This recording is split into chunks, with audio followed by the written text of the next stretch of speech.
শুরু করছি ২৭শে সেপ্টেম্বর ২০২৫ প্রত্যেকটা রাশির জন্য সম্ভাব্য দৈনিক রাশিফল বা আজকের রাশিফল। ২৭শে সেপ্টেম্বর তিথিটা থাকবে পঞ্চমী তিথি, শুক্লপক্ষের পঞ্চমী তিথি এবং যোগটা থাকবে প্রীতি যোগ। ২৭শে সেপ্টেম্বর চন্দ্র বৃশ্চিক রাশিতে অনুরাধা নক্ষত্রে অবস্থান করবে। সেই অনুযায়ী প্রত্যেকটা রাশির জন্য গোচর ফলটা কীরকম হবে এবং তার পাশাপাশি প্রত্যেকটা রাশির প্রত্যেকটা নক্ষত্রের জন্যই বা ফলাফলটা কীরকম থাকবে সেগুলো আলোচনা করার চেষ্টা করব। আর ভিডিও শেষে আমি বলে দেব রাহু কালটা কখন আছে, শুভ সময় অশুভ সময়গুলো কখন কখন আছে এবং প্রতিকারটাই বা কী হবে। শুরু করছি রাশিচক্রের প্রথম রাশি মেষ রাশি দিয়ে। মেষ রাশির জন্য শুভ রংটা হচ্ছে অরেঞ্জ কালার অথবা ইয়েলো রংটা হচ্ছে শুভ রং। শুভ সংখ্যা হচ্ছে নাম্বার 8। মেষ রাশির জন্য গোচর ফল যেটা লক্ষ্য করা যায়, কর্মক্ষেত্রের জায়গাটা বেশ কিছু বাধাবিঘ্নতা থাকবে, সাকসেসের ক্ষেত্রেও কিছু বাধাবিঘ্নতার যোগ লক্ষ্য করা যায় এবং এর পাশাপাশি বলবো শরীরটা খুব একটা ভালো নাও যেতে পারে, চোট আঘাত থেকে একটু সাবধানতার প্রয়োজন। উচ্চ বিদ্যার ক্ষেত্রে কিছু বাধাবিঘ্নতা থাকবে। গুরুজন কোনো ব্যক্তির কিছুটা শারীরিক অসুস্থতার যোগ লক্ষ্য করা যায় বা গুরুজন কোনো ব্যক্তির সাথে কোনো কারণে একটু মতবিরোধ তৈরি হতে পারে। সেভিংসের ক্ষেত্রে বা অর্থ সঞ্চয়ের ক্ষেত্রেও কিছু বাধাবিঘ্নতার যোগ লক্ষ্য করা যায়। কিন্তু এই গোচর ফলের পাশাপাশিও আবার দেখে নেব যে মেষরাশির 3টে নক্ষত্রের জন্য ফলাফলটা কীরকম রয়েছে। প্রথমেই বলবো যারা অশ্বিনী নক্ষত্র রয়েছেন, বাধাবিঘ্নতার মধ্য থেকেও কিন্তু ব্যবসার ক্ষেত্র থেকে লাভবান হওয়ার যোগ রয়েছে। কর্মক্ষেত্রে কোনো উন্নতির পথ প্রশস্ত হবে এবং রয়েছে কিছু অর্থপ্রাপ্তি যোগ বা আর্থিক দিক থেকে কোনো শুভ যোগাযোগ চলে আসবে। তবে যারা ভরণী নক্ষত্র রয়েছেন, কোনো শুভ কাজে বা গুরুত্বপূর্ণ কাজে আজকের দিনটা হাতে না দেওয়াই ভালো। শারীরিক অসুস্থতা বা চোট আঘাত থেকে সাবধানতার প্রয়োজন। কলহ বিবাদ এড়িয়ে চলা উচিত। ভুলবশত যাতে আর্থিক দিক থেকে কোনো লস না হয় সেই জায়গাটা বিশেষ খেয়াল রাখা প্রয়োজন। তবে যারা কৃত্তিকা নক্ষত্র রয়েছেন, বাধা বিঘ্নতার মধ্য থেকেও কিন্তু বেশিরভাগ চেষ্টা বা উদ্যমেই রয়েছে সফলতা যোগ এবং রয়েছে কিছু অর্থপ্রাপ্তি যোগ, আর্থিক দিক থেকে কোনো না কোনো শুভ যোগাযোগ চলে আসবে। তো এই ছিল মেষ রাশি নিয়ে কিছু আলোচনা। এবার আলোচনা করব বৃষ রাশি নিয়ে। বৃষ রাশির জন্য শুভ রংটা হচ্ছে অরেঞ্জ কালার অথবা ইয়েলো রংটা হচ্ছে শুভ রং। শুভ সংখ্যা হচ্ছে নাম্বার 8। বৃষ রাশির জন্য গোচর ফল যেটা লক্ষ্য করা যায়, মনের মধ্যে কোনো না কোনো কারণে কিছু দুশ্চিন্তা বৃদ্ধি বা ডিপ্রেশন বা হতাশা এগুলো কিছুটা চলে আসতে পারে। একটু পজিটিভ চিন্তা বাড়াতে পারলে ভালো হয়। প্রেমজ সম্পর্কের ক্ষেত্রে কিছু সমস্যা বৃদ্ধি পাবে। সন্তানের সাথে কোনো কারণে একটা মিসআন্ডারস্ট্যান্ডিং হওয়ার যোগ লক্ষ্য করা যায়। এডুকেশনের ক্ষেত্রে কিছু বাধাবিঘ্নতা থাকবে। চোট আঘাত থেকে একটু সাবধানতার প্রয়োজন। তবে বাধা বিঘ্নতার মধ্য থেকে কিছু অর্থ প্রাপ্তির যোগ বৃষ রাশির ক্ষেত্রে লক্ষ্য করা যায়। কিন্তু এই গোচর ফলের পাশাপাশিও দেখে নেব যে বৃষ রাশির 3টে নক্ষত্রের জন্য ফলাফলটা কীরকম রয়েছে। প্রথমেই বলবো যারা কৃত্তিকা নক্ষত্র রয়েছেন, বেশিরভাগ চেষ্টা বা উদ্যমেই রয়েছে সফলতা যোগ এবং রয়েছে কিছু অর্থপ্রাপ্তি যোগ বা আর্থিক দিক থেকে কোনো শুভ যোগাযোগ চলে আসবে। তবে যারা রোহিণী নক্ষত্র রয়েছেন, কাজের চাপ আজকের দিনটা বেশ কিছুটা বৃদ্ধি পাবে। বেশিরভাগ কার্যক্ষেত্রেই বাধাবিঘ্নতা থাকবে। কলহ বিবাদ এড়িয়ে চলা উচিত। যে কোনো ক্ষেত্র থেকেই হোক না কেন, যাতে কোনোভাবে ঠকে যেতে না হয় বা প্রতারিত হতে না হয় বা সম্মানহানি না হয় বা কোনো কার্য করতে গিয়ে যাতে কিছু লস না হয় সেই জায়গাগুলো বিশেষ খেয়াল রাখা প্রয়োজন। যারা মৃগশিরা নক্ষত্র রয়েছেন, বেশিরভাগ চেষ্টা বা উদ্যমেই রয়েছে সফলতা যোগ এবং রয়েছে কিছু অর্থপ্রাপ্তি যোগ বা আর্থিক দিক থেকে কোনো না কোনো শুভ যোগাযোগ চলে আসবে। তো এই ছিল বৃষ রাশি নিয়ে কিছু আলোচনা। এবার আলোচনা করব মিথুন রাশি নিয়ে। মিথুন রাশির জন্য শুভ রংটা হচ্ছে কালো অথবা নীল রংটা হচ্ছে শুভ রং। শুভ সংখ্যা হচ্ছে নাম্বার 6। মিথুন রাশির জন্য গোচর ফল যেটা লক্ষ্য করা যায়, ইনভেস্টের ক্ষেত্রে একটু সতর্কতার প্রয়োজন। পারিবারিক ক্ষেত্রে কিছু সমস্যা বৃদ্ধি পেতে পারে। এডুকেশনের ক্ষেত্রে কিছু বাধাবিঘ্নতা থাকবে এবং এর পাশাপাশি বলবো বাড়ি গাড়ি প্রপার্টি সম্পদ এই সকল ক্ষেত্রেও বেশ কিছু বাধাবিঘ্নতার যোগ লক্ষ্য করা যায় বা এই সকল ক্ষেত্রে কিছু অর্থ ব্যয়ের যোগ রয়েছে। চোট আঘাত থেকে সাবধানতার প্রয়োজন। গুরুজন কোনো ব্যক্তির কিছুটা শারীরিক অসুস্থতার যোগ লক্ষ্য করা যায়। ব্যবসার ক্ষেত্রে পরিশ্রম বৃদ্ধি পাবে। কর্মক্ষেত্রে কোনো মানসিক অশান্তির পরিবেশ তৈরি হওয়ার সম্ভাবনা মিথুন রাশির ক্ষেত্রে রয়েছে। কিন্তু এই গোচর ফলের পাশাপাশিও আবার দেখে নেব মিথুন রাশির 3টে নক্ষত্রের জন্য ফলাফলটা কীরকম রয়েছে। প্রথমেই বলবো যারা মৃগশিরা নক্ষত্র রয়েছেন, বাধাবিঘ্নতার মধ্য থেকেও কিন্তু বেশিরভাগ চেষ্টা বা উদ্যমেই রয়েছে সফলতা যোগ এবং রয়েছে কিছু অর্থপ্রাপ্তি যোগ বা আর্থিক দিক থেকে কোনো শুভ যোগাযোগ চলে আসবে। তবে যারা আদ্রা নক্ষত্র রয়েছেন তাদের জন্য বিশেষ করে বলবো, নতুন কোনো কাজ বা প্রজেক্ট আজকে থেকে শুরু না করাই ভালো। এমনকি পুরনো কোনো কাজ হোক বা অর্ধ সমাপ্ত অবস্থায় পড়ে আছে এমন কোনো কাজ হোক, তাতেও হাতে না দেওয়াই ভালো। সেখান থেকেও বেশ কিছু বাধাবিঘ্নতার যোগ লক্ষ্য করা যায়। যে কোনো ধরনের ঝামেলা, ঝঞ্ঝাট, ঝগড়া, বিবাদ বা বিপদ আপদ থেকে একটু সতর্কতার প্রয়োজন। তবে যারা পুনর্বসু নক্ষত্র রয়েছেন, কোনো সম্পদ বা অ্যাসেট বা প্রয়োজনীয় জিনিস ক্রয় করার যোগ রয়েছে। বেশিরভাগ চেষ্টা বা উদ্যমে বাধা বিঘ্নতার মধ্য থেকেও সফলতার যোগ লক্ষ্য করা যায় এবং রয়েছে কিছু অর্থপ্রাপ্তি যোগ অথবা আর্থিক দিক থেকে কোনো শুভ যোগাযোগ চলে আসবে। তবে মানসিক চঞ্চলতা বা অস্থিরতা কিছুটা বৃদ্ধি পেতে পারে। তো এই ছিল মিথুন রাশি নিয়ে কিছু আলোচনা। এবার আলোচনা করব কর্কট রাশি নিয়ে। কর্কট রাশির জন্য শুভ রংটা হচ্ছে সবুজ অথবা আকাশি রংটা হচ্ছে শুভ রং। শুভ সংখ্যা হচ্ছে নাম্বার 9। কর্কট রাশির জন্য গোচর ফল যেটা লক্ষ্য করা যায়, বিজনেসের ক্ষেত্রে কিছু বাধাবিঘ্নতা থাকবে, চোট আঘাত থেকে একটু সাবধানতার প্রয়োজন। শুভ যোগাযোগের ক্ষেত্রেও কিছু বাধাবিঘ্নতার যোগ লক্ষ্য করা যায়। ভ্রাতা ভগিনী কিংবা কোনো কলিগ বা কোনো প্রতিবেশী এরকম কারো না কারোর সাথেও কোনো কারণে একটা মিসআন্ডারস্ট্যান্ডিং হওয়ার যোগ লক্ষ্য করা যায়। প্রমোশনের ক্ষেত্রে বা লোন প্রাপ্তির ক্ষেত্রে বা কর্ম পরিবর্তনের ক্ষেত্রেও কিছু বাধাবিঘ্নতা থাকবে। সাকসেসের ক্ষেত্রেও কিছু বাধাবিঘ্নতার যোগ কর্কট রাশির ক্ষেত্রে লক্ষ্য করা যায়। কিন্তু এই গোচর ফলের পাশাপাশিও আবার দেখে নেব যে কর্কট রাশির 3টে নক্ষত্রের জন্য ফলাফলটা কীরকম রয়েছে। প্রথমেই বলবো, যারা পুনর্বসু নক্ষত্র রয়েছেন, বাধাবিঘ্নতার মধ্য থেকেও কিন্তু বেশিরভাগ চেষ্টা বা উদ্যমেই রয়েছে সফলতা যোগ এবং রয়েছে কিছু অর্থপ্রাপ্তি যোগ বা আর্থিক দিক থেকে কোনো শুভ যোগাযোগ চলে আসবে। তবে মানসিক চঞ্চলতা বা অস্থিরতা কিছুটা বৃদ্ধি পেতে পারে। শরীরটা খুব একটা ভালো নাও যেতে পারে। চোট আঘাত থেকে একটু সাবধানতার প্রয়োজন। যারা পুষ্যা নক্ষত্র রয়েছেন, আজকের দিনটা কিন্তু একটু ভালো মন্দ মিশিয়ে যাবে। শরীরটা কিন্তু খুব একটা ভালো যাবে না। চোট আঘাত থেকে সাবধানতার প্রয়োজন। কোনো কার্য করতে গিয়ে যাতে কিছু লস না হয় সেই জায়গাটা বিশেষ খেয়াল রাখা প্রয়োজন। মানসিক চঞ্চলতা বা অস্থিরতা কিছুটা বৃদ্ধি পাবে। তবে যারা অশ্লেষা নক্ষত্র রয়েছেন, বাধা বিঘ্নতার মধ্য থেকেও রয়েছে বিজয় লাভ, অর্থাৎ বেশিরভাগ চেষ্টা বা উদ্যমেই রয়েছে সফলতা যোগ এবং রয়েছে কিছু অর্থপ্রাপ্তি যোগ বা আর্থিক দিক থেকে কোনো শুভ যোগাযোগ চলে আসবে। তো এই ছিল কর্কট রাশি নিয়ে কিছু আলোচনা। এবার আলোচনা করব সিংহ রাশি নিয়ে। সিংহ রাশির জন্য শুভ রংটা হচ্ছে লাল অথবা মেরুন কালারটা হচ্ছে শুভ রং। শুভ সংখ্যা হচ্ছে নাম্বার 8। সিংহ রাশির জন্য গোচর ফল যেটা লক্ষ্য করা যায়, চোট আঘাত থেকে সাবধানতার প্রয়োজন। প্রমোশনের ক্ষেত্রে বা লোন প্রাপ্তির ক্ষেত্রে বা কর্ম পরিবর্তনের ক্ষেত্রে কিছু বাধাবিঘ্নতা থাকবে। প্রেমজ সম্পর্কের ক্ষেত্রে কিছু সমস্যা বৃদ্ধি পাবে। অর্থ প্রাপ্তির ক্ষেত্রে বলা যায় বাধা বিঘ্নতার মধ্য থেকে অর্থপ্রাপ্তির যোগ রয়েছে। কর্মস্থলে কোনো মানসিক অশান্তির পরিবেশ তৈরি হওয়ার সম্ভাবনাও সিংহ রাশির ক্ষেত্রে লক্ষ্য করা যায়। কিন্তু এই গোচর ফলের পাশাপাশিও আবার দেখে নেব যে সিংহ রাশির 3টে নক্ষত্রের জন্য ফলাফলটা কীরকম রয়েছে। প্রথমেই বলবো, যারা মঘা নক্ষত্র রয়েছেন, বাধা বিঘ্নতা থাকবে কিন্তু তার মধ্য থেকেও ব্যবসার ক্ষেত্র থেকে লাভবান হওয়ার যোগ রয়েছে।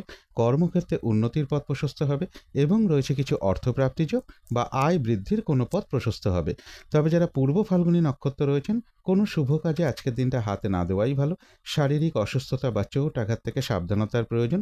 যে কোনো ধরনের ঝামেলা, ঝঞ্ঝাট, ঝগড়া, বিবাদ বা বিপদ আপদ থেকেও একটু সতর্কতার প্রয়োজন। ভুলবশত যাতে আর্থিক দিক থেকে কোনো লস না হয় সেই জায়গাটা একটু খেয়াল রাখতে পারলে ভালো হয়। তবে হ্যাঁ, অর্থ ব্যয়ের পাশাপাশি কিন্তু আবার অর্থ লাভের যোগ্য রয়েছে বা আর্থিক দিক থেকে কোনো শুভ যোগাযোগ চলে আসবে। তবে যারা উত্তর ফাল্গুনী নক্ষত্র রয়েছেন, বাধাবিঘ্নতা কিছু থাকবে কিন্তু তার মধ্য থেকেও বেশিরভাগ চেষ্টা বা উদ্যমেই রয়েছে সফলতা যোগ এবং রয়েছে কিছু অর্থপ্রাপ্তি যোগ বা আর্থিক দিক থেকে কোনো না কোনো শুভ যোগাযোগ চলে আসবে। তো এই ছিল সিংহ রাশি নিয়ে কিছু আলোচনা। এবার আলোচনা করব কন্যা রাশি নিয়ে। কন্যা রাশির জন্য শুভ রংটা হচ্ছে কালো অথবা নীল রংটা হচ্ছে শুভ রং। শুভ সংখ্যা হচ্ছে নাম্বার 6। কন্যা রাশির জন্য গোচর ফল যেটা লক্ষ্য করা যায়, পারিবারিক ক্ষেত্রে কিছু অশান্তি বৃদ্ধি পেতে পারে। এডুকেশনের ক্ষেত্রে কিছু বাধাবিঘ্নতা থাকবে। বাড়ি, গাড়ি, প্রপার্টি, সম্পদ এই সকল ক্ষেত্রেও বেশ কিছু সমস্যার যোগ লক্ষ্য করা যায়। কারো কারো ক্ষেত্রে সন্তানের কিছুটা শারীরিক অসুস্থতার যোগ লক্ষ্য করা যায়। শুভ যোগাযোগের ক্ষেত্রে কিছু বাধাবিঘ্নতা থাকবে। ইনভেস্টের ব্যাপারে একটু সতর্কতার প্রয়োজন এবং দূর ভ্রমণের ক্ষেত্রে বা উচ্চ বিদ্যার ক্ষেত্রেও কিছু বাধাবিঘ্নতা থাকবে। কিন্তু এই গোচর ফলের পাশাপাশিও আবার দেখে নেব যে কন্যা রাশির 3টে নক্ষত্রের জন্য ফলাফলটা কীরকম রয়েছে। প্রথমেই বলবো, যারা উত্তর ফাল্গুনী নক্ষত্র রয়েছেন, বাধা বিঘ্নতার মধ্য থেকেও কিন্তু বেশিরভাগ চেষ্টা বা উদ্যমেই রয়েছে সফলতা যোগ এবং রয়েছে কিছু অর্থপ্রাপ্তি যোগ বা আর্থিক দিক থেকে কোনো শুভ যোগাযোগ চলে আসবে। তবে যারা হস্তা নক্ষত্র রয়েছেন কাজের চাপ কিন্তু আজকের দিনটা বেশ কিছুটা বৃদ্ধি পাবে। বাধাবিঘ্নতা বেশিরভাগ কার্যেই থাকবে। কলহ বিবাদ এড়িয়ে চলা উচিত এবং যে কোনো ক্ষেত্র থেকেই হোক না কেন যাতে কোনোভাবেই ঠকে যেতে না হয় বা প্রতারিত হতে না হয় বা সম্মানহানি না হয়, অথবা কোনো কার্য করতে গিয়ে যাতে কিছু লস না হয়, সেই জায়গাগুলো বিশেষ খেয়াল রাখা প্রয়োজন। তবে কিছু অর্থপ্রাপ্তির যোগ রয়েছে বা আর্থিক দিক থেকে কোনো না কোনো শুভ যোগাযোগ চলে আসবে। যারা চিত্রা নক্ষত্র রয়েছেন বাধাবিঘ্নতা তাদের ক্ষেত্রেও থাকবে, কিন্তু তার মধ্য থেকেও বেশিরভাগ চেষ্টা বা উদ্যমেই রয়েছে সফলতা যোগ। কোথাও ভ্রমণ হতে পারে এবং রয়েছে কিছু অর্থপ্রাপ্তি যোগ বা আর্থিক দিক থেকে কোনো শুভ যোগাযোগ চলে আসবে। তো এই ছিল কন্যা রাশি নিয়ে কিছু আলোচনা। এবার আলোচনা করব তুলা রাশি নিয়ে। তুলা রাশির জন্য শুভ রংটা হচ্ছে অরেঞ্জ কালার অথবা ইয়েলো রংটা হচ্ছে শুভ রং। শুভ সংখ্যা হচ্ছে নাম্বার 8। তুলা রাশির জন্য গোচর ফল যেটা লক্ষ্য করা যায়, ইনভেস্টের ক্ষেত্রে একটু সতর্কতার প্রয়োজন, চোট আঘাত থেকে সাবধানতার প্রয়োজন। শুভ যোগাযোগের ক্ষেত্রে কিছু বাধাবিঘ্নতা থাকবে, ভ্রাতা ভগিনী এরকম কারোর সাথে একটা মিসআন্ডারস্ট্যান্ডিং হওয়ার যোগ রয়েছে, অথবা কোনো প্রতিবেশী বা কোনো কলিগ এরকম কারোর সাথেও একটা মিসআন্ডারস্ট্যান্ডিং হওয়ার সম্ভাবনা রয়েছে। বাড়ি গাড়ি প্রপার্টি সম্পদ এই সকল ক্ষেত্রেও বাধাবিঘ্নতার যোগ লক্ষ্য করা যায়। সন্তানের সাথে কোনো কারণে একটা মিসআন্ডারস্ট্যান্ডিং হতে পারে। প্রেমজ সম্পর্কের ক্ষেত্রেও বেশ কিছু সমস্যা যোগ লক্ষ্য করা যায়। এডুকেশনের ক্ষেত্রেও কিছু বাধাবিঘ্নতা থাকবে। কিন্তু এই গোচর ফলের পাশাপাশিও আবার দেখে নেব তুলা রাশির 3টে নক্ষত্রের জন্য ফলাফলটা কীরকম রয়েছে। প্রথমেই বলবো যারা চিত্রা নক্ষত্র রয়েছেন বাধাবিঘ্নতা একটু থাকবে, কিন্তু তার মধ্য থেকেও বেশিরভাগ চেষ্টা বা উদ্যমেই রয়েছে সফলতা যোগ এবং রয়েছে কিছু অর্থপ্রাপ্তি যোগ বা আর্থিক দিক থেকে কোনো শুভ যোগাযোগ চলে আসবে। যারা স্বাতী নক্ষত্র রয়েছেন তাদের জন্য বলবো আজকের দিনটা নতুন কোনো কাজ বা প্রজেক্ট আরম্ভ না করাই ভালো। এমনকি পুরনো কাজ হোক বা অর্ধ সমাপ্ত অবস্থায় পড়ে থাকা কাজ হোক, তাতেও হাত না দেওয়াই ভালো। যে কোনো ধরনের ঝগড়া বিবাদ বা ঝামেলা ঝঞ্ঝাট বিপদ আপদ থেকে একটু সতর্কতার প্রয়োজন। কোথাও ভ্রমণ হতে পারে। তবে যারা বিশাখা নক্ষত্র রয়েছেন বাধাবিঘ্নতার মধ্য থেকেও কিন্তু বেশিরভাগ চেষ্টা বা উদ্যমেই রয়েছে সফলতা যোগ এবং রয়েছে কিছু অর্থপ্রাপ্তি যোগ বা আর্থিক দিক থেকে কোনো শুভ যোগাযোগ চলে আসবে। তো এই ছিল তুলা রাশি নিয়ে কিছু আলোচনা। এবার আলোচনা করব বৃশ্চিক রাশি নিয়ে। বৃশ্চিক রাশির জন্য শুভ রংটা হচ্ছে সবুজ বা আকাশি রংটা হচ্ছে শুভ রং। শুভ সংখ্যা হচ্ছে নাম্বার 1। বৃশ্চিক রাশির জন্য গোচর ফল যেটা লক্ষ্য করা যায়, কোথাও ভ্রমণ হতে পারে। বাড়ি গাড়ি প্রপার্টির ক্ষেত্রে জায়গাটা বাধাবিঘ্নতার মধ্য থেকেও শুভ লক্ষ্য করা যায়। এডুকেশনের জায়গাটাও বাধাবিঘ্নতার মধ্য থেকেই শুভ বলা যায়। ব্যবসার ক্ষেত্রে পরিশ্রম বেশ কিছুটা বৃদ্ধি পাবে। দাম্পত্য জীবনে কিছু সমস্যা বৃদ্ধি পাওয়ার যোগ রয়েছে। রানিং রোজগার বা অর্থ সম্পদ বৃদ্ধির ক্ষেত্রে বা প্রাপ্তির ক্ষেত্রেও কিছু না কিছু বাধাবিঘ্নতা থাকবে। কিন্তু এই গোচর ফলের পাশাপাশিও আবার দেখে নেব যে বৃশ্চিক রাশির 3টে নক্ষত্রের জন্য ফলাফলটা কীরকম রয়েছে। প্রথমেই বলবো যারা বিশাখা নক্ষত্র রয়েছেন বেশিরভাগ চেষ্টা বা উদ্যমেই রয়েছে সফলতা যোগ। কোনো সম্পদ বা অ্যাসেট বা প্রয়োজনীয় জিনিস ক্রয় করার যোগ রয়েছে এবং রয়েছে কিছু অর্থপ্রাপ্তি যোগ বা আর্থিক দিক থেকে কোনো শুভ যোগাযোগ চলে আসবে। কোথাও ভ্রমণ হতে পারে। যারা অনুরাধা নক্ষত্র রয়েছেন তাদের কিন্তু আজকের দিনটা একটু ভালো মন্দ মিশিয়ে যাবে। শরীরটা খুব একটা ভালো যাবে না। চোট আঘাত থেকে সাবধানতার প্রয়োজন। কোনো কার্য করতে গিয়ে যাতে কিছু লস না হয় সেই জায়গাটা বিশেষ খেয়াল রাখা প্রয়োজন। কোথাও ভ্রমণ হতে পারে। তবে যারা জ্যেষ্ঠা নক্ষত্র রয়েছেন বেশিরভাগ চেষ্টা বা উদ্যমেই রয়েছে সফলতা যোগ। কোনো না কোনো দিক থেকে একটা সহযোগিতা লাভের যোগ লক্ষ্য করা যায়। তবে কলহ বিবাদ এড়িয়ে চলা উচিত। তো এই ছিল বৃশ্চিক রাশি নিয়ে কিছু আলোচনা। এবার আলোচনা করব ধনু রাশি নিয়ে। ধনু রাশির জন্য শুভ রংটা হচ্ছে সাদা রং। শুভ সংখ্যা হচ্ছে নাম্বার 7। ধনু রাশির জন্য গোচর ফল যেটা লক্ষ্য করা যায়, বাধাবিঘ্নতার মধ্য থেকে কিছু অর্থপ্রাপ্তির যোগ রয়েছে। বাড়ি গাড়ি প্রপার্টি সম্পদ এই সকল ক্ষেত্রের জায়গাটাও বাধাবিঘ্নতার মধ্য থেকেই শুভ লক্ষ্য করা যায়। কোথাও ভ্রমণ হতে পারে। লোন প্রাপ্তির ক্ষেত্রে বা প্রমোশনের ক্ষেত্রে বা কর্ম পরিবর্তনের ক্ষেত্রেও কিছু বাধাবিঘ্নতার যোগ লক্ষ্য করা যায়। কর্মক্ষেত্রে কিছু মানসিক অশান্তির পরিবেশ তৈরি হতে পারে। কোনো কারণে মনের মধ্যে কিছু দুশ্চিন্তা বা ডিপ্রেশন এগুলো কিছুটা চলে আসতে পারে। একটু পজিটিভ ভাবনা চিন্তা বাড়াতে পারলে ভালো হয়। কিন্তু এই গোচর ফলের সাথে সাথেও দেখে নেব ধনুরাশির 3টে নক্ষত্রের জন্য ফলাফলটা কীরকম রয়েছে। প্রথমেই বলবো যারা মূলা নক্ষত্র রয়েছেন বাধাবিঘ্নতা থাকবে, কিন্তু তার মধ্য থেকেও কর্মক্ষেত্রে কোনো উন্নতির পথ প্রশস্ত হবে। ব্যবসার ক্ষেত্র থেকে লাভবান হওয়ার যোগ রয়েছে এবং রয়েছে কিছু অর্থপ্রাপ্তি যোগ বা আর্থিক দিক থেকে কোনো না কোনো শুভ যোগাযোগ চলে আসবে। তবে কলহ বিবাদ এড়িয়ে চলা উচিত। যারা পূর্বাষাঢ়া নক্ষত্র রয়েছেন কোনো শুভ কাজে বা গুরুত্বপূর্ণ কাজে আজকের দিনটা হাতে না দেওয়াই ভালো। শারীরিক অসুস্থতা বা চোট আঘাত থেকে সাবধানতার প্রয়োজন। যে কোনো ধরনের ঝামেলা, ঝঞ্ঝাট, ঝগড়া বিবাদ এড়িয়ে চলা উচিত। ভুলবশত যাতে আর্থিক দিক থেকে কোনো লস না হয় সেই জায়গাটা বিশেষ খেয়াল রাখা প্রয়োজন। তবে যারা উত্তরাষাঢ়া নক্ষত্র রয়েছেন, বাধা বিঘ্নতার মধ্য থেকেও কিন্তু বেশিরভাগ চেষ্টা বা উদ্যমেই রয়েছে সফলতা যোগ এবং রয়েছে কিছু অর্থপ্রাপ্তি যোগ বা আর্থিক দিক থেকে কোনো শুভ যোগাযোগ চলে আসবে। তবে কলহ বিবাদ এড়িয়ে চলা উচিত। তো এই ছিল ধনু রাশি নিয়ে কিছু আলোচনা। এবার আলোচনা করব মকর রাশি নিয়ে। মকর রাশির জন্য শুভ রংটা হচ্ছে সাদা রং, শুভ সংখ্যা হচ্ছে নাম্বার 7। মকর রাশির জন্য গোচর ফল যেটা লক্ষ্য করা যায়, কোথাও ভ্রমণ হতে পারে, কিছু অর্থপ্রাপ্তির যোগ রয়েছে। তবে এডুকেশনের ক্ষেত্রে কিছু বাধাবিঘ্নতা থাকবে, প্রেমজ সম্পর্কের ক্ষেত্রে কিছু সমস্যা বৃদ্ধির যোগ রয়েছে। গুরুজন কোনো ব্যক্তির কিছুটা শারীরিক অসুস্থতার যোগ লক্ষ্য করা যায়, অথবা তাদের সাথে কোনো কারণে একটা মিসআন্ডারস্ট্যান্ডিং হওয়ার যোগ রয়েছে। ইনভেস্টের ক্ষেত্রে একটু সতর্কতার প্রয়োজন। কিন্তু এই গোচর ফলের পাশাপাশিও দেখে নেব যে মকর রাশির 3টে নক্ষত্রের জন্য ফলাফলটা কীরকম রয়েছে। প্রথমেই বলবো যারা উত্তরাষাঢ়া নক্ষত্র রয়েছেন, বেশিরভাগ চেষ্টা বা উদ্যমেই রয়েছে সফলতা যোগ এবং রয়েছে কিছু অর্থপ্রাপ্তি যোগ বা আর্থিক দিক থেকে কোনো শুভ যোগাযোগ চলে আসবে।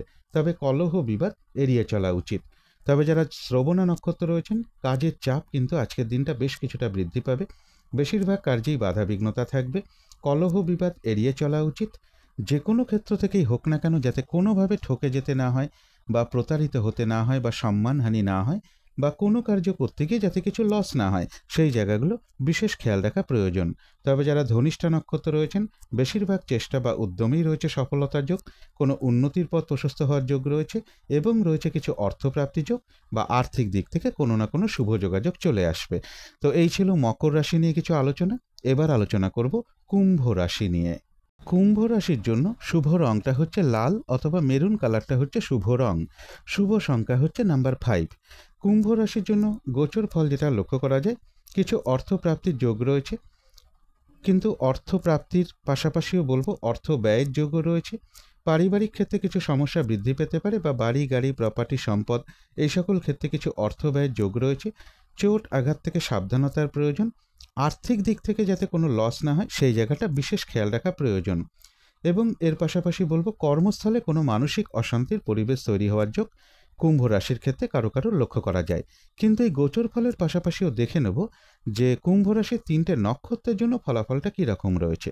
প্রথমেই বলবো যারা ধনিষ্ঠা নক্ষত্র রয়েছেন, বেশিরভাগ চেষ্টা বা উদ্যমেই রয়েছে সফলতা যোগ এবং রয়েছে কিছু অর্থপ্রাপ্তি যোগ বা আর্থিক দিক থেকে কোনো শুভ যোগাযোগ চলে আসবে। তবে যারা শতভিষা নক্ষত্র রয়েছেন, আজকের দিনটা কোনো শুভ কাজে হাত না দেওয়াই ভালো। নতুন কোনো কাজ বা প্রজেক্ট আজকে থেকে শুরু না করতে পারলেই ভালো হয়। এমনকি পুরনো কাজ হোক, অর্ধসমাপ্ত অবস্থায় পড়ে থাকা কাজ হোক, তাতেও হাতে না দেওয়াই ভালো। সেখান থেকেও বেশ কিছু বাধাবিঘ্নতার যোগ লক্ষ্য করা যায়। যে কোনো ধরনের ঝামেলা, ঝঞ্ঝাট, ঝগড়া বিবাদ বা বিপদ আপদ থেকেও একটু সতর্কতার প্রয়োজন। তবে যারা পূর্ব ভাদ্রপদ নক্ষত্র রয়েছেন, কোনো সম্পদ বা অ্যাসেট বা প্রয়োজনীয় জিনিস ক্রয় করার যোগ রয়েছে। বেশিরভাগ চেষ্টা বা উদ্যমেই রয়েছে সফলতা যোগ এবং রয়েছে কিছু অর্থপ্রাপ্তি যোগ বা আর্থিক দিক থেকে কোনো শুভ যোগাযোগ চলে আসবে। তো এই ছিল কুম্ভ রাশি নিয়ে কিছু আলোচনা। এবার আলোচনা করব মীন রাশি নিয়ে। মীন রাশির জন্য শুভ রংটা হচ্ছে লাল অথবা মেরুন কালারটা হচ্ছে শুভ রং। শুভ সংখ্যা হচ্ছে নাম্বার 5। মীন রাশির জন্য গোচর ফল যেটা লক্ষ্য করা যায়, আয় ব্যয়ের জায়গাটা সমান লক্ষ্য করা যায়। শুভ যোগাযোগের ক্ষেত্রে কিছু বাধাবিঘ্নতা থাকবে। ভ্রাতাভগিনী কিংবা কোনো প্রতিবেশী বা কোনো কলিগ এরকম কারো না কারোর সাথে একটা মিসআন্ডারস্ট্যান্ডিং হওয়ার যোগ লক্ষ্য করা যায়। ব্যবসার ক্ষেত্রে পরিশ্রম বেশ কিছুটা বৃদ্ধি পাবে। দাম্পত্য অশান্তি কিছুটা বৃদ্ধি হওয়ার যোগ কারো কারো ক্ষেত্রে লক্ষ্য করা যায়। এবং এর পাশাপাশি বলবো কর্মস্থলে কোনো মানসিক অশান্তির পরিবেশ তৈরি হওয়ার যোগও মীন রাশির ক্ষেত্রে লক্ষ্য করা যায়। কিন্তু এই গোচর ফলের পাশাপাশিও আবার দেখে নেব মীন রাশির 3টে নক্ষত্রের জন্য ফলাফলটা কীরকম রয়েছে। প্রথমেই বলবো যারা পূর্ব ভাদ্রপদ নক্ষত্র রয়েছেন, বেশিরভাগ চেষ্টা বা উদ্যমেই রয়েছে সফলতা যোগ এবং রয়েছে কিছু অর্থপ্রাপ্তি যোগ বা আর্থিক দিক থেকে কোনো শুভ যোগাযোগ চলে আসবে। যারা উত্তর ভাদ্রপদ নক্ষত্র রয়েছেন, আজকের দিনটা একটু ভালো মন্দ মিশিয়ে যাবে। শরীরটা খুব একটা ভালো যাবে না। চোট আঘাত থেকে সাবধানতার প্রয়োজন। কোনো কার্য করতে গিয়ে যাতে কিছু লস না হয় সেই জায়গাটা বিশেষ খেয়াল রাখা প্রয়োজন। তবে কিছু অর্থপ্রাপ্তির যোগ রয়েছে বা আর্থিক দিক থেকে কোনো শুভ যোগাযোগ চলে আসবে। যারা রেবতী নক্ষত্র রয়েছেন, এক কথায় বলা যায় বিজয় লাভ। বেশিরভাগ চেষ্টা বা উদ্যমেই রয়েছে সফলতা যোগ এবং রয়েছে কিছু অর্থপ্রাপ্তি যোগ বা আর্থিক দিক থেকে কোনো না কোনো শুভ যোগাযোগ চলে আসবে। তো এই ছিল মীন রাশি নিয়ে কিছু আলোচনা। এবার আলোচনা করব রাহুকালটা কখন আছে, শুভ সময় অশুভ সময়গুলো কখন কখন আছে এবং প্রতিকারটাই বা কী হবে। আজকের দিনে রাহুকালটা কখন আছে, শুভ সময় অশুভ সময়গুলো কখন কখন আছে, অভিজিৎ মুহূর্তটা কখন আছে, অমৃত যোগটা কখন আছে, এগুলো কিন্তু আমার ভিডিও স্ক্রিনেই দেওয়া রয়েছে, এখানে একটু দেখে নেবেন। আর প্রতিকারের বিষয়ে আলোচনা করার আগে আপনাদেরকে একটা কথা আমি আগে থেকে জানিয়ে রাখছি। আগামীকাল থেকে অর্থাৎ 28শে সেপ্টেম্বর থেকে আমি এই সময়টা একটু দুর্গাপুজোর কাজে একটু ব্যস্ত থাকি। তো এই সময়টুকু আপনাদের কাছে আমার ভিডিও আমি ঠিকঠাক দিতে পারবো না, এই সময়টা একটু বন্ধ থাকবে। তবে অক্টোবর মাসে 10 তারিখ কিংবা 12 তারিখ থেকে আপনারা আবার আমার ভিডিও অবশ্যই আপনারা পেয়ে যাবেন। আমি অবশ্যই চেষ্টা করব ভিডিও দিতে। তো আগাম আমার সকল দর্শক বন্ধু যারা আছেন, শ্রোতা বন্ধু যারা আছেন, তাদেরকে আগাম শারদীয়ার শুভেচ্ছা ভালোবাসা জানিয়ে রাখলাম আগে থেকেই। আপনারা সবাই খুব ভালো থাকুন, পুজো খুব ভালো করে কাটুক, এই প্রার্থনা করি মায়ের কাছে। তো এবারে চলে আসি প্রতিকারের বিষয়। আজকের দিনটা একটু নিরামিষ খেতে পারলে খুবই ভালো হয় এবং আজকের দিনটা নীল রঙের কিছু একটা ব্যবহার করতে পারেন, একটা রুমাল ব্যবহার করতে পারেন, পোশাক পরিচ্ছদেও ব্যবহার করতে পারেন, যাতে করে সাজগোজের দ্রব্য রঙটাকে অ্যাপ্লাই করতে পারেন। যদি সম্ভব হয় স্নান টান করে উঠে ঠাকুর ঘরে ধূপদীপ জেলে আসন পেতে বসে যথাসাধ্য মা দক্ষিণাকালীর মন্ত্র জপ করতে পারেন, মা দক্ষিণাকালীর স্তোত্রম পাঠ করতে পারেন বা কবচম পাঠ করতে পারেন, অথবা হনুমান চল্লিশা পাঠ করতে পারেন, অথবা ভগবান শ্রীকৃষ্ণের মন্ত্র সাধ্য মতন জপ করতে পারেন। এবং আজকের দিনটা বলবো পথে ঘাটে চলার সময় যদি কোনো অসহায় ব্যক্তি বা কোনো বৃদ্ধ ব্যক্তি বা প্রতিবন্ধী ব্যক্তি আপনার নজরে পড়ে যায়, যদি পারেন আপনার সাধ্য মতন তাকে একটু সাহায্য করতে পারেন। এবং গৃহের আশেপাশে যদি শ্রী শ্রী গ্রহরাজের কোনো মন্দির থাকে, সেখানে আপনারা একটু সর্ষের তেল, কিছু পূজার উপকরণ, দক্ষিণাসহ দান করতে পারেন। এগুলো একটু মেনটেন করতে পারলে আশা করি কিছুটা হলেও বাধাবিঘ্নতা দূর হয়ে যাবে। যদি মনে হয় তাহলেই একটু করে দেখতে পারেন। তো আজকের আলোচনা ছিল এইটুকুই। শেষ করার আগে কালী মায়ের কাছে প্রার্থনা করি আপনাদের সকল দিক থেকে মঙ্গল হোক, সকল দিক থেকে ভালো হোক, এই শুভ কামনা রেখে আজকের মতো এখানেই শেষ করছি।